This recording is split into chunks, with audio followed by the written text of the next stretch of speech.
जंग बदर ईमान और आजमाइश का अजीम सबक। अल्हम्दुलिल्लाह वस्सलातु वस्सलामु अला रसूलिल्लाह सल्लल्लाहु अलैहि वसल्लम। आज हम एक ऐसे वाक़े की तरफ चलेंगे जिसने इस्लामी तारीख का रुख बदल दिया। वो वाक़या है जंग बदर। ये महज एक फ़ौजी मुलाकात नहीं थी, बल्कि ईमान, कुर्बानी, हिकमत और अल्लाह की मदद का रोशन बाब था।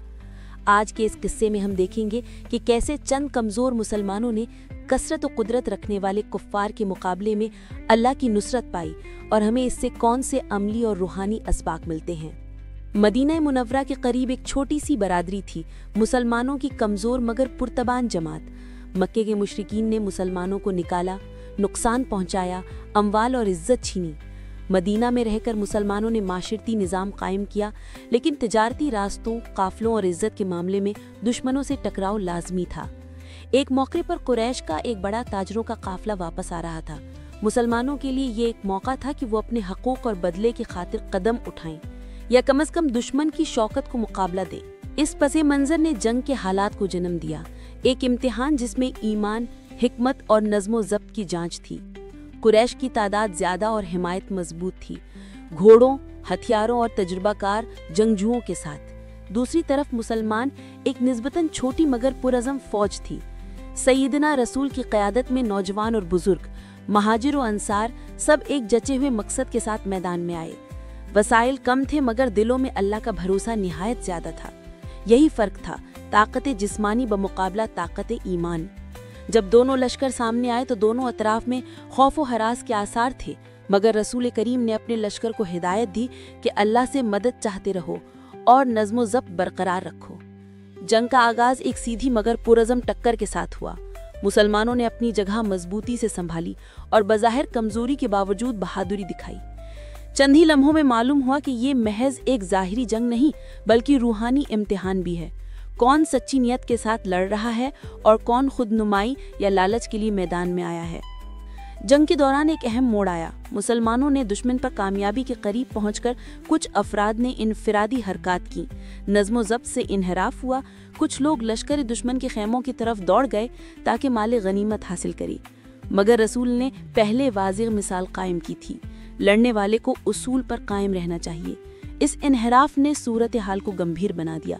दुश्मन ने एक मौसर हमला करके सूरत हाल को पलटने की कोशिश की। यहाँ हमें वो सबक मिलता है जो हर अस्करी व गैर अस्करी सूरत में ज़रूरी है: डिसिप्लिन, हिकमत अमली और कायद की हिदायत की तामील। जंग बदर में कई मिसालें शुजाअत और ईसार देखने को मिली। जिन शहदा और सहाबा ने कुर्बानियाँ दी, उनकी कहानी हमें याद दिलाती है कि सच्ची शहादत और वफादारी की कीमत क्या होती है। यहाँ आप वॉइस ओवर में चंद नुमाया नाम मसलन हमज़ा रज़ी अल्लाहु अन्हु, सैयदना अली रज़ी अल्लाहु अन्हु वगैरह का मुख्तसर जिक्र कर सकते हैं। लेकिन अगर आप मखसूस हवालों की दुरुस्ती चाहें तो मैं वो नाम तफसील से शामिल कर दूंगी। उनकी कुर्बानियाँ हमारे मुस्तक़बिल के लिए मशअल राह हैं। उनका जज्बा, यकीन और अल्लाह पर एतमाद आज भी हमें तालीम देता है।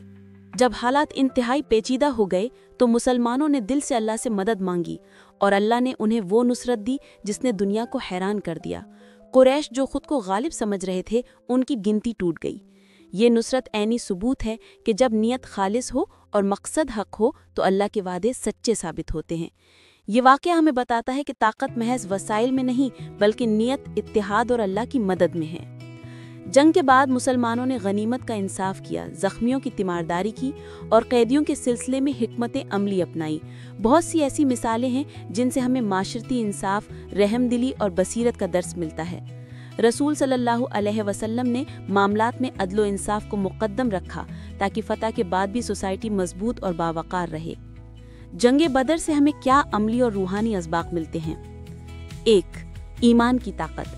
असबाक का पहला सबक ये है कि अल्लाह पर सच्चा ईमान इंसान को वो अज़म देता है जो ज़ाहिरी कमज़ोरी को कम अहम बना देता है। 2. इत्तिहाद और नज़्म ज़ब्त। एक मजबूत, सरेशाना और मुनज़्ज़म रवैया ही कामयाबी की कुंजी है। इनफिरादी हरकत नुकसान पहुंचा सकती हैं। 3. कायद की इताअत। रहनुमाओं की हिदायत की पैरवी ज़रूरी है। जिस तरह रसूल करीम की हिकमत ने जंग में सिमत दी, उसी तरह हर महफिल में क़यादत को एहतराम देना चाहिए। 4. कुर्बानी और शुजाअत। ज़ाती मफादात से बढ़कर इज्तिमाई मकसद की खातिर कुर्बानी देना ईमान की अलामत है। 5. रहम और इंसाफ। جنگ جیتنے کے بعد ہی غنیمت اور قیدیوں کے ساتھ عدل و رحم کا مظاہرہ کریں، یہی اسلامی معاشرت کی شان ہے۔ 6. اللہ کی طرف رجوع۔ جب حالات خراب ہوں تو سب سے پہلی چیز جو ہمیں کرنی چاہیے وہ ہے اللہ کی طرف سچی توبہ اور مدد کی دعا۔ جنگ بدر صرف مادی فتح نہیں تھی، یہ ایمان، حکمت اور عمل کا امتحان تھا۔ اس نے ثابت کیا کہ سچی نیت، مضبوط اتحاد اور اللہ پر بھروسہ کسی بھی بڑے خطرے کو شکست دے سکتے ہیں۔ آج جب بھی ہم اپنے ذاتی زندگی یا معاشرتی مسائل میں الجھے ہوں، ہمیں جنگ بدر کے اصول یاد رکھنے چاہیے: ایمان، نظم، قربانی اور عدل۔ اگر آپ نے اس واقعے سے کچھ سیکھا تو اپنی روزمرہ زندگی میں ایک چھوٹی سی چیز آج بدلیں۔ کہیں بے نظمی ہے تو نظم اختیار کریں، کہیں شک ہے تو اپنی نیت کو صاف کریں، اور سب سے بڑھ کر اللہ سے مدد مانگیں۔ دعائیہ کلمات اور درود و سلام کے ساتھ ویڈیو کا اختتام کریں۔